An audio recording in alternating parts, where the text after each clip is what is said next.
And the corporal in my protection team tapped me on the shoulder and said, "Sir, we've got a little issue. The machine guns which are up on the towers around the compound had been turned 180 degrees inwards to face directly at me."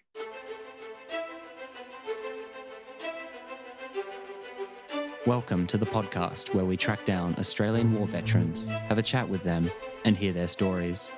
I'm Alex Lloyd, and this is Life on the Line.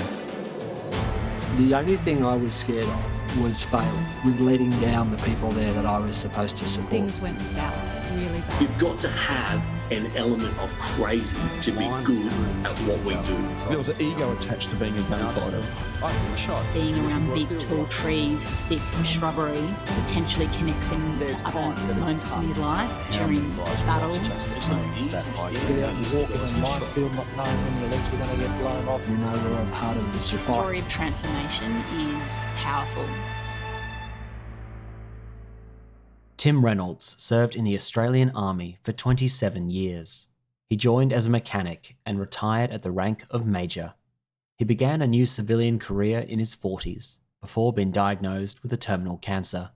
This is Tim's conversation with Angus Hordern of A Life in Uniform, deployments overseas, and overcoming adversity against the odds.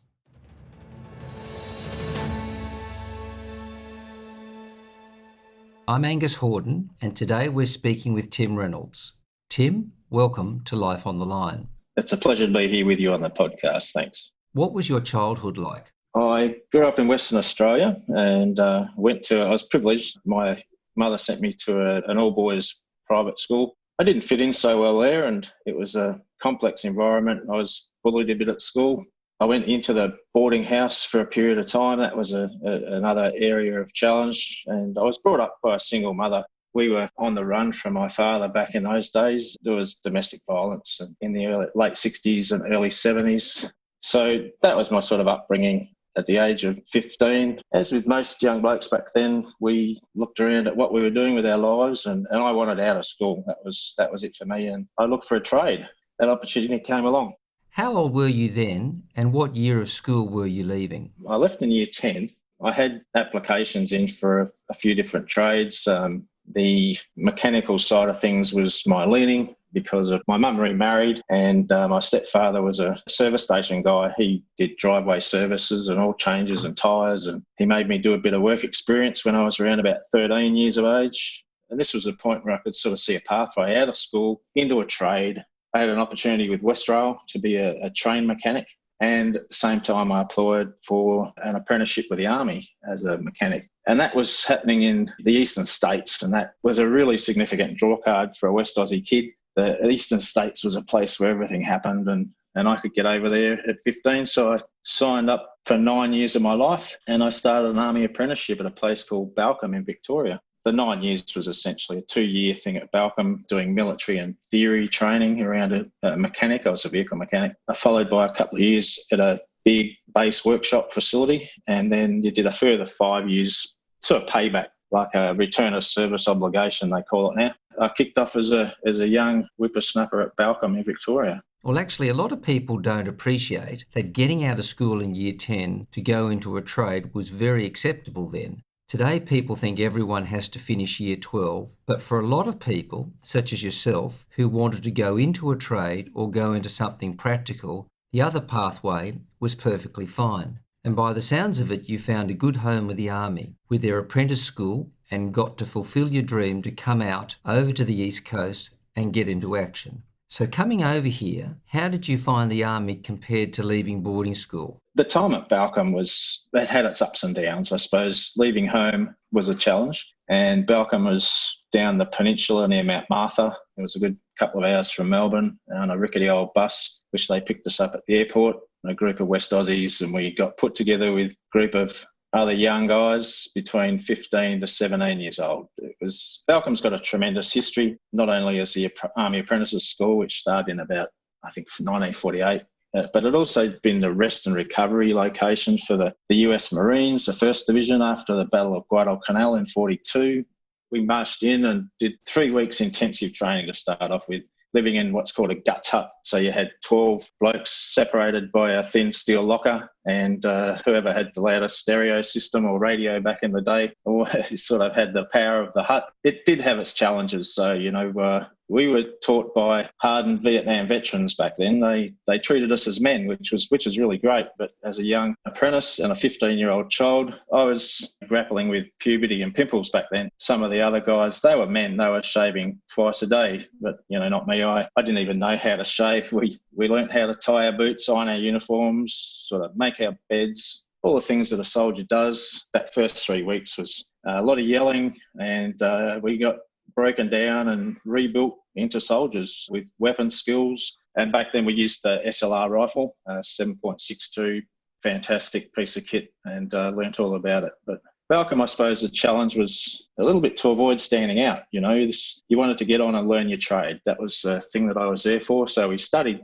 hard, went through all the vehicle systems. But if you didn't stand out, life didn't become too difficult, particularly because of the class system that we operated. We had a junior class and a senior class. The senior class had an artificial rank system where we had apprentice corporals and apprentice sergeants, and they pretty much ran the establishment overnight. The majority of the staff would go home in the evening, and the senior class would run the camp, policing our lives, making sure we sort of completed our homework each night, kept the barracks tidy, painted the rocks white, and painted the toilets with non-slip sand paint, things you never forget. We became seniors in our second year, and that privilege of rank or apprentice rank didn't come to me at that stage. There was some people got it, and some people sort of had that power and some didn't. And we continued till graduation after 2 years. We had 275 people in our class, and 50 didn't make it through. And that was things like academic failure and not having the right soldierly skills, failing physical training, and getting charged for military justice, court-martials and serious offences and civil charges. So you can remember some of the funnier things that people got charged for. I remember an incident where some guys were coming home from a night on the town on the weekend, and they stole a door knobs off of a taxi on the ride home. The next day, our regimental sergeant major had the entire battalion on parade until a couple of guys confessed. That was the end of that. They got charged and had their punishment, probably confined to barracks for 14 days and marching around the parade ground. But there were plenty of guys who went AWOL, absent without leave, and you had to be on your toes. But as I said before, the main thing was completing the trade, and that was a fantastic part of it. I look back on that and the friendships and bonds, it was a very formative part of my life, as such a young man. And the bonds and friendships exist today, and they're probably, stronger than they ever were. So you've done all these studies and you've become a mechanic, but eventually you get a bit tired of that and you become an EME sergeant. Can you tell us about that journey? After Balcombe, I did my time in Brisbane for a couple of years, practical training, then walked out and continued as a mechanic for about 15 years. I enjoyed that time, a craftsman, then a corporal, ultimately made it through the ranks to sergeant. A lot of courses along the way, but the work was good, lots of it. Non-stop. There was always vehicles to service and breaking down. And I got to the point where dirt dropping into your face wasn't on a daily occurrence of being filthy every day and covered in grease. And, it wears thin. It did for me anyway. And there was a gentleman, another sergeant working up at headquarters 3rd Brigade here in Townsville. I walked up to him and I said, "Mate, I want your job." And he said, "You're welcome to it, Tim." So we rang the career manager that day and organised a straight swap between our units, and I started as the EME sergeant working for terrific officers, Peter Lay, Stuart Smith, and really great headquarters. And this is where I think the blinkers came off in my career. I was exposed to things that I'd never really been dealing with in my life as a mechanic, and now I became a logistician, dealing with workshops and supply, transport, medical services, all working from this brigade headquarters, and it was really exciting. I started studying a mechanical engineering degree at the time, hoping to build on my trade training, and that was at James Cook University, and I paid for that myself, studying at night time and on weekends, and I started becoming very driven about what I was doing. At that point, I was at an early stage in the headquarters thrust into a civil military affairs position. There was a vacancy from a captain that had decided to resign. And I was put into his position, thrown in the deep end a little bit, but that was okay. It's part of the challenge, and I learned quickly, and it led to my first deployment, which was to Papua New Guinea back in 1998 to a tidal wave response. Tell us about your experience regarding the tsunami in New Guinea, because that was your first deployment abroad and really the first opportunity to put your work to the test in action. It was a very short notice deployment. Within 6 hours, my bags were packed and I was on Hercules heading across to Port Moresby, getting a briefing from the mission there, and then across to Sisano Lagoon on the north coast of Papua New Guinea near Atape. My role at the time included negotiating with the provincial government around allocation of space. We had a surgical hospital which went in there, and other military assets that we needed for accommodation and cooking and all those sort of things. I had to deal with issues like medical waste, helicopter and fixed wing evacuation of patients, food, water, all the logistics and civil military role that I had. It was challenging but thoroughly exciting and rewarding. The deployments always are.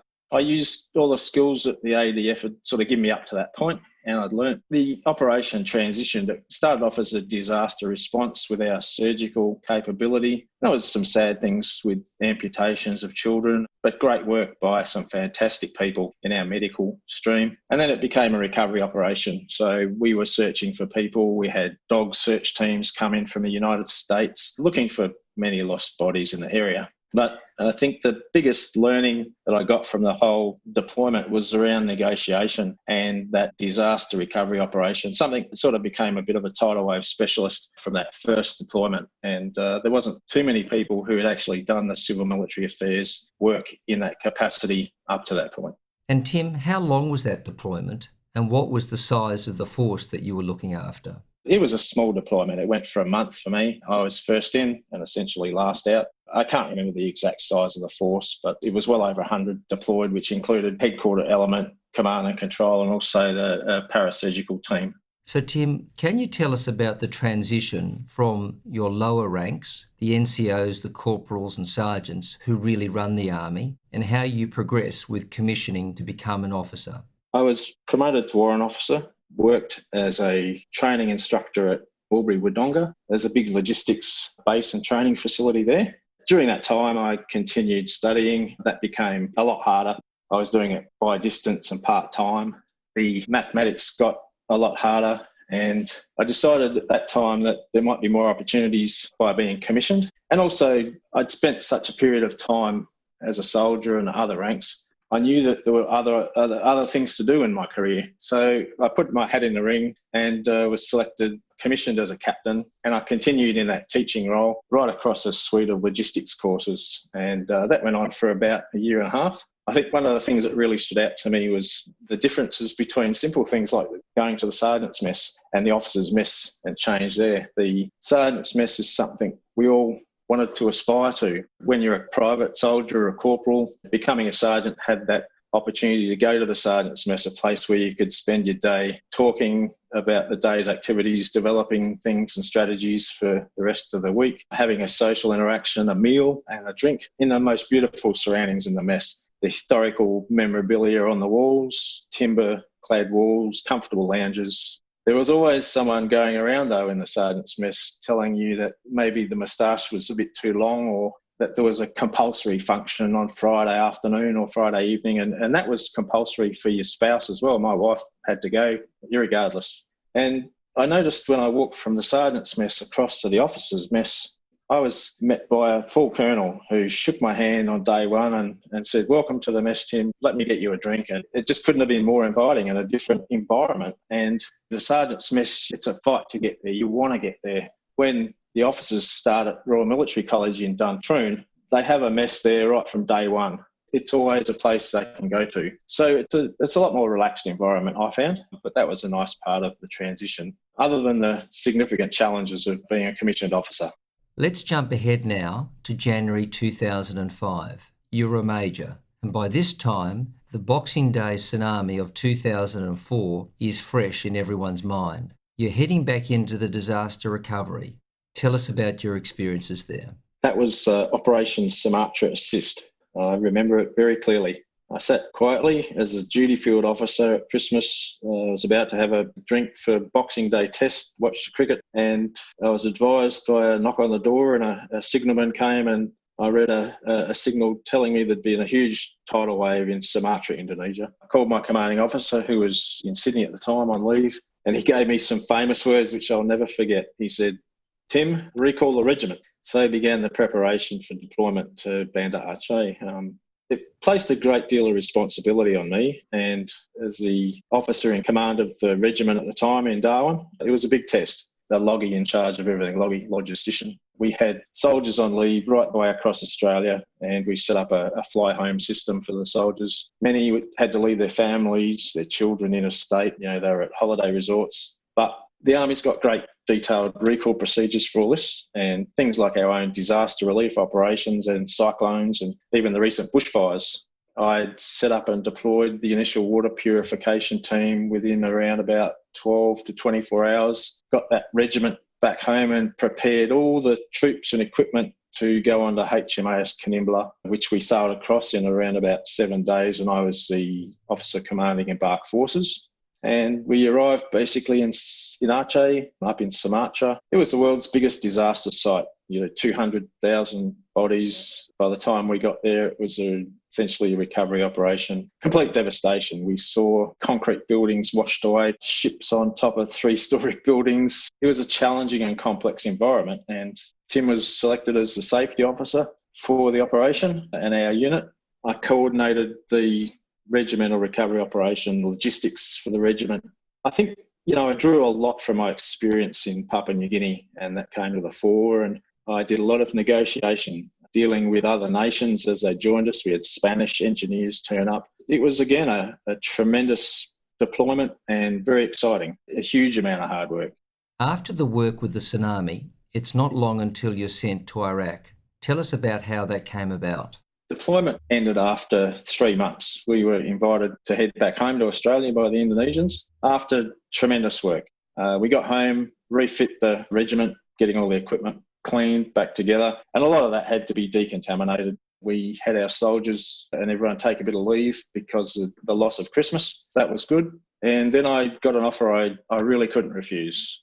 I was appointed to head across to Iraq as an officer in the British-led multinational headquarters of the 1st Armoured Division with a wealth of experience across the world. I took this as a culmination of all my skills, my knowledge and experience at all rank levels. As a mechanical engineer by then, I had my degree. It was a dangerous environment, I've got to be quite honest with you. I travelled extensively. My role there was to rebuild. I was a sort of civil engineering capacity to rebuild all the things that needed to be fixed up for the security of the Iraqi forces. So that would be building barracks for an Iraqi army battalion, rebuilding border forts around the bottom of their borders, which would hold 30 soldiers, building what was called a provincial joint operations centre, which was a combination of their army, their police and other services, so that they could start rebuilding their own security. And we had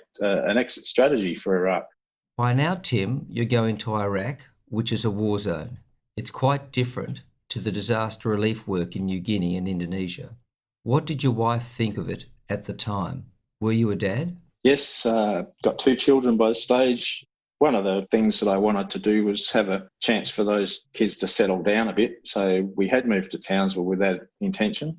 They're adults now, which is great. But during the time of the deployment, they were in Darwin, young kids going to school. My wife, she'd been dealing with me being away for my entire career, whether it was on courses, going to Shoalwater Bay for 3 to 6 months on an exercise, or going away on these deployments to tidal waves. She has her own way of dealing with it, and it's pretty unique. Everyone tends to worry. My wife doesn't worry. She knows that I'll return, and she's got a lot of faith in me and also the system. It gives me a bit of strength too. So, Tim, you've been in Iraq and you've seen the devastation a tsunami can cause. Which did you find the most confronting of those deployments? Going into tidal wave zones where you have a huge amount of devastation and also dealing with dead bodies. Thankfully, in Aceh, we didn't have to deal with the movement or handling of bodies. We had a system where we would call the Indonesians, and they had a team that we call them the body snatchers, nice term, but they would come along and they would collect bones or remnants and full bodies. They'd take samples of DNA, take photographs, deal with all the cultural burial things that were necessary. So that was really helpful, but it's still very confronting. But I'd say that in terms of the confronting danger, and when my life was at risk the most was in Iraq, without a shadow of a doubt. Weaponed up the whole time. As I said before, I travelled a lot in every form of helicopter. I had my own protection party, warrior tank that used to take me around to Basra and different locations. And an anecdote that I could provide is a trip down to the police headquarters where I had a challenge to negotiate the return of 5 shipping containers. It didn't seem like much at the time. And we would fly them out via a Chinook. Went down, and we'd been working on the police headquarters refurbishing his facility. I went down to get these shipping containers, and the corporal in my protection team, he was a territorial British soldier, tapped me on the shoulder and said, "Sir, we've got a little issue. The machine guns which are up on the towers around the compound had been turned 180 degrees inwards to face directly at me." I took stock of this and the degenerating situation and the threat that was all too apparent, and it escalated very quickly, and my position to negotiate based on the work that we were doing, that disappeared fairly quickly. And the police commissioner who was there at the time, he smiled, grinned at me, and he expressed his power that he had at the time, and I submitted to that. We jumped in our Warrior and our Snatch British vehicles that they used to use, a funny sort of vehicle with a pop top that I think that goes back to Northern Ireland where they used to get potatoes thrown at them, but pretty good spot to stand out the top and with a machine gun and do top cover. And we extricated ourselves from the police headquarters fairly quickly. And there were other situations across Iraq all the time. There was, stopping for IEDs, going to border crossings, dealing with smugglers of guns. And thankfully, I think all the tactics and procedures and things that I'd learned over the years gave me a robust nature to what I needed to do in all those situations. Negotiating was a big part of it. And Tim, were you actually ever shot at? A lot in our barracks, actually. We had the rocket attacks, which would come in by day and night. And we lived in a small green box called a Koromek that held 2 people.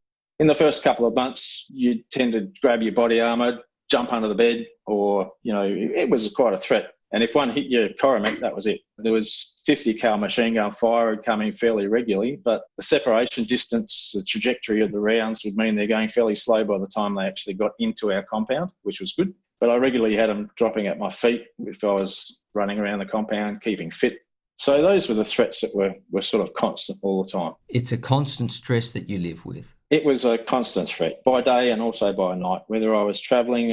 And when I did travel, I always had a partner with me. Someone for backup was essential, and I had a lieutenant commander, naval British officer with me, or a US major, as I travelled to all these facilities that I was rebuilding and constructing or fixing up around Iraq. I travelled to Baghdad quite a lot, and mostly to procure money. I never spent Australian dollars. I was spending US dollars and British dollars, and that was in an effort to pay Iraqis to build their own facilities so we'd stimulate the economy there. The strategy was really good. Every time I travelled, there was threat, whether you're in a plane or a helicopter facing RPG, and plenty of times the flares would go off in a C-130. Travelling around in these threats at night time, jumping out of the back, doing 5s-on-5s to make sure that the IED threat with your NVGs was clear. And I had to participate in all those activities, even as an officer. You don't miss out. Soldiers are out there, you're out there too. Tell us about your final role in the Army, because I think we're up to about 2006 by now. Yes, returned from Iraq, had some leave, refurbished myself, got back online, and I was posted to a new job as a battalion second in command at a large logistic unit in Darwin, 1st Combat Support Battalion. I think at this time, what I'd say is the smile began to fade a bit from, I'd done 26 years, nearly 27 years in the military, and the job involved a lot of welfare type work. There was a lot of responsibility and decision making. The pressure was still on, high pressure job, lots of working hours, soldiers attempting suicide back then, harassment issues, dealing with work for the commanding officer. So at that point, I made the big decision and I resigned my commission. And I suppose I decided to move on and seek new things. And I found an opportunity with a company called Rockfield in Townsville. Moved back to the place I wanted to settle down for my children, to have that stability in their education. And I went from a senior officer looking after a battalion of 600 men and women into a very small engineering consultancy with 4 staff. But 27 years is a long time, and I'm imagining you're in your early 40s by now. How old are your kids at this stage? They were starting year 7 and year 10. So they're in high school and they're very impressionable years. You've probably missed good chunks of it during that time. Now's your opportunity to be with your family and have a real life change. That would have been the ideal situation, but it sort of wasn't. The pressure continued for me, and I went from working in a senior role in defence to ultimately becoming the CEO started off as a very small engineering consultancy in town. I started studying again because I needed to know how business worked. I'd spent my time in a system that provided everything for me, being told what to do and telling people what to do. And, salary just turned up. It was great and very secure. But that had all changed, and I'd moved into a company with 4 staff with a big remit from the directors to have 10% profit and make money instead of spending money. So the situation turned a lot. So I studied an MBA, and that was part-time, and I did that on Friday nights, all day Saturday, all day Sunday. Yeah, that's a big ask. Things that I had to do if I wanted to be in this job. And I did. I wanted this to be successful, and it was. I grew this company into a very successful multi-million-dollar turnover company in the space of around about 8.5 years. And I wore every hat: finance, HR, job allocations, marketing, developing websites, and everything about the business. And so it was timed very well with my MBA as I built the business. I remember running down the hallway with a $5,000 contract when I first started. It was terrific, Who wants to do this job? And then that changed over time and became contracts for hundreds of thousands of dollars. And I said, still running down the hallway saying, who wants to be on the team to do this job? I got a lot of joy from it, but I didn't get a lot of time with my family, and that's a real regret. Both in the military, I spent a lot of time away from home. The stress levels were always high in both of those jobs, in Civil Street and also in the military. So these are battles I've been through my entire life. And I think back to all the battles which started back in Hale School in WA and also through Balcombe. I was always sort of comfortable with responsibility and making decisions. That was one of my advantages, and negotiation, which I'd learnt all through my career. And I suppose one of the biggest responsibilities I found a burden was making sure that you could pay salaries for the staff. As the head of a company, they've got wives and children themselves, and they're working very hard. And I was putting in 12 and 16-hour days at this stage, making sure that we had enough to pay those salaries. It's the most important thing. Eventually, the cost of your time in the army and then running this business, which, as you said, became very big, plays on your health. Well, it started off by this time I could afford a nice 6.5 metre centre console boat and head out to the Barrier Reef and catch mackerel and enjoy things when I had the time, and developed a sore neck just looking around trimming up the motor on the boat. Didn't go away. 3 or 4 months happened, and finally had x-rays and MRIs and scans, and nothing came up. Smart GP said, Tim, go and have a blood test. So I did that, and there was a strange protein marker, and he said to me, Tim, go and see an oncologist. And to my surprise, I asked him, what is an oncologist? Quickly found out what they do, and I was diagnosed with a thing called multiple myeloma, which is a terminal blood cancer, in 2010, just from that sore neck and a blood test. My world continued working full-time with the diagnosis that had been a huge shock to me. Rockfield continued, and I was still the boss there, and I started having high-dose chemotherapy with the physical and mental challenges that come from the disease. It impacts your family. My wife was shocked, and my children were scared. I stopped working after a couple of years. I was unable to work in any capacity again. I had a huge feeling of loss. That was the biggest thing. I'd lost everything. I mean, I've had cancer myself, and when you're faced with it, you have the choice to live or let the disease take over. I'm surprised when you received your diagnosis that you decided to keep working, because you need to start putting yourself first. And the stress that this has caused, you're still fueling it through your work, and you continue this for some years.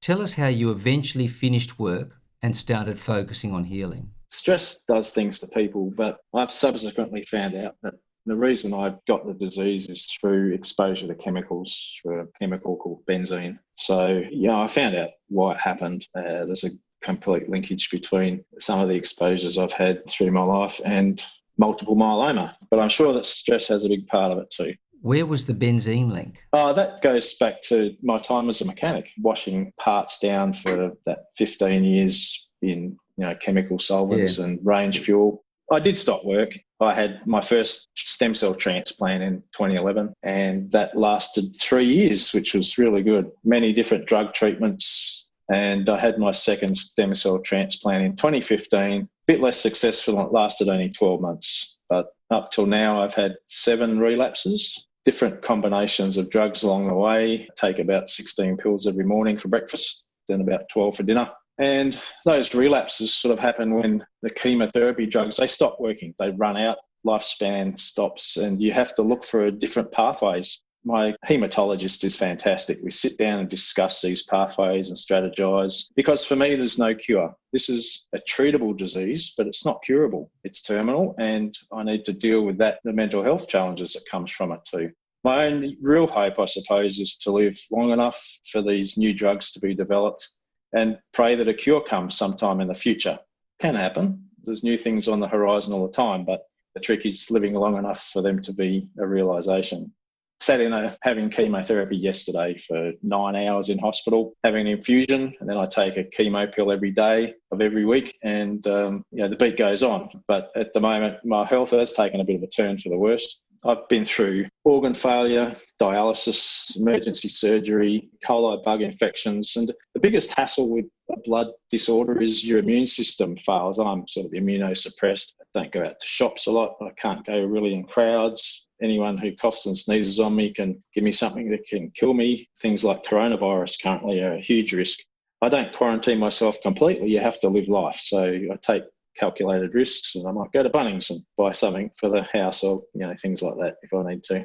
But I do wear a mask all the time if I travel, which is rare. If I'm on an aeroplane, I always wear a mask. The first to wipe down the seats and the handles and the seat trays and all that with disinfectant, and I'm always washing my hands about 100 times a day. How old are you now, and how old are your kids? I'm 54. My children are 23 and 26. My son's married. He's in the army, actually. He's a signalman and a corporal. He's having a great time. He enjoys it. And my daughter's a midwife at the hospital. She studied through university, which is a good result. For me as a 54-year-old guy, there is some good news. I mean, I've outlived my first prognosis of 10 years, which is terrific. It's cause for celebration. In the last 3 or 4 years, I've tended to be a bit down the rabbit hole with some of the challenges around mental health and sit at home and sleep a lot. I had very low energy, watch television or Netflix, and you think I've lost so much through my things that I've developed, my engineering studies, my MBA, running business. It's gone. So I need to focus on number one, and that's me and staying alive. If I can do that, I'm not going to give up. I think there's certain types of people who are fairly project orientated, and I tend to turn things into projects. And this is, project cancer for me. With that mental health challenge and going down that rabbit hole, what's the next 10 years got for me? And I can't sit still. I've got to keep fighting. This is my battle. How is your wife handling this? I think it's quite stressful for her as well. Your partner lives it with you, and she lives it every day. She's now become not just my wife, but she's my carer. I had a funny response to an immune system failure 2 years ago. A random bug from inside my own body, a thing called CMV, retinitis, hit hard, and it's a bug that went into my eyeballs. Strange things to happen with this disease, and it began eating my retinas away. My immune system just couldn't handle that. I lost around about 40% of my sight. So when I go places, my wife guides me. She helps me with everything. She cooks meals, and not that she didn't do it before, but it's a lot more of a burden for her. And she's also got the worry of what's going to happen to me as well. She could lose her husband. That's a big thing. And Tim, financially, have you been able to get support from the Army for this to help you with your living? I imagine you would have had one of those old Army pensions as opposed to what they do today. Are you getting benefits from them? That's exactly right. I have a DFRDB pension, which is something, the old system, after 20 years of service, you could get out with a pension. That was always a terrific thing. And Department of Veteran Affairs have been terrific. They have looked after all my health and my treatment which is great. Everyone, who serves, whether it's a non-liability cover or a liability cover, get treatment for cancer, skin cancers, particularly things like these terminal cancers. And I'd really like to acknowledge a couple other veterans. 2 other guys who interviewed, the young fellas, we're not immune. These young guys who have their own battles in uniform, they're an inspiration. Matt Williams, A Journey on Resilience, and Hugo Tuvey, Captain's Cancer Battle. So they're great podcasts, which I've listened to, and they're an inspiration to me as well. I understand you also gained support through the group Mates for Mates. So in recent years, I battle with mental health and depression, anxiety, anger issues, and feeling like I've got no sense of worth. Mates for Mates is a good outlet. Like-minded veterans, we could talk, have a coffee together. And they had programs for artwork. So I'd done a couple of years of art programs. And currently we're doing some large-scale paintings inside the Family Recovery Centre up here in Townsville just to brighten the place up. They're a large 6 metre by 4 metre paintings. Big challenge. I have to be very careful because of the condition I've got. Things like my spine's got more holes in it than Swiss cheese, and some of these amazing holes are about 18 millimetres long. I don't know how they fit in there, but lifting weights and lifting heavy things I can't do anymore. So I just live with these things and each of the challenges I work through, and recently put my mind to help veterans in other ways. I tend to try and think I can use my brain, which I think still works pretty well, while my body fails me. So working on a proposal for a thing called a Veterans Skills Centre, which is a place where veterans can go and bang a hammer against a piece of steel and work on their car, or work on some electronic equipment. We would have some tech space. Younger veterans can develop apps and websites and gaming, VR technology. So that's a proposal that I helped with a couple of other guys develop and submit that to government for funding, and we're sitting back waiting to see if that can happen. So if it does, that'll be terrific, and we'll all work together to see if it can become a reality. Tim, I've had cancer and I've got past the 5-year mark. In your case, having got past 10 years, well, now today it's just about keeping going day by day, and some days are hard and some days are good. I like how you've got these projects to do. I mean, there's no fairness in life. You're very accepting that it is what it is. It's wonderful that you've got your kids through. Your duty is fulfilled there. You've been blessed with a supportive wife. I can imagine it's been incredibly difficult with you not being there, being busy with deployments, being busy with work, and now being sick. I'm glad you do have that Army pension, because for all that service, at least financially, you and your family are okay. And everybody is sorry. I'm sorry that these bloody chemicals got into your system. The problem is that we didn't know that then. There's been a lot of improvement over the years, and occupational health and safety was a different thing in the 80s compared to what it is today. When you're wearing one set of gloves between 30 blokes with holes in the fingers and splashing chemicals on your overalls and not thinking about it, not told what it is, it's something that happens. But I smile every day. I'm a happy bloke, and that's needed. You live in the day, and some days are tough, and you feel sick, and I listen to my body. So Charmaine, my wife, she's been with me for 33 years and she's not going anywhere. She's committed, and, so thankful. The bonds that I mentioned that go right back to Balcombe, when I've been sick in hospital, and I've had long stints in hospital with those big problems of kidney failure, and they'd send me messages and turn up randomly at the hospital. Guys would fly in from interstate, and Tom flew across from Western Australia the first time he heard about it. So I've de-stressed my life completely. That was one of the biggest things that I started doing, not worrying about money. We've got enough to survive on. You don't eat much, so you don't spend much. And thankfully, we own the home that we live in, and that's a big benefit. We just pay the rates. But, when I'd say that, I've had battles, both in the early days through my deployments, real battles with real gunfire and rockets and whatever. But, when your life's on the line, these things don't seem to matter anymore. It's all about staying alive. So I put myself in that place now, and I can focus on myself, and I accept the hand that I've been dealt in life. There's a fight to survive. It doesn't just happen. It is a fight. There's still these tactical level battles each day with chemotherapy, good planning with my doctor, and all these strategic considerations and like new drugs and the things I've learned. I'm glad to be more focused now and able to plan this next 10 years if I can make it and win this war. Tim, I wanted to thank you on behalf of the nation for your amazing 27 years of service, for representing us in disaster relief zones and representing us in war. Thank you very much for your time today and sharing your story. It's been a battle and you do soldier on, and we hope you win this war and that you have many great years ahead of you. Thank you again for your service. Thanks for having me on the podcast. Appreciate it.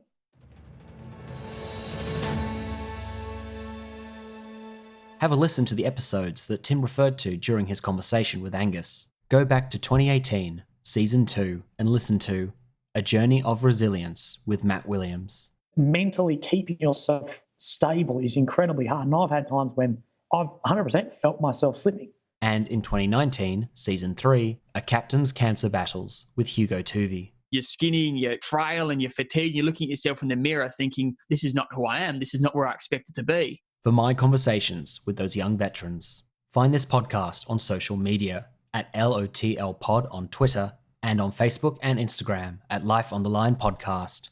Also check out our website, www.lifeonthelinepodcast.com. Life on the Line is brought to you by Thistle Productions. Artwork by Big Cat Design, music by Dan Van Werkhoven. Thanks for listening, and lest we forget.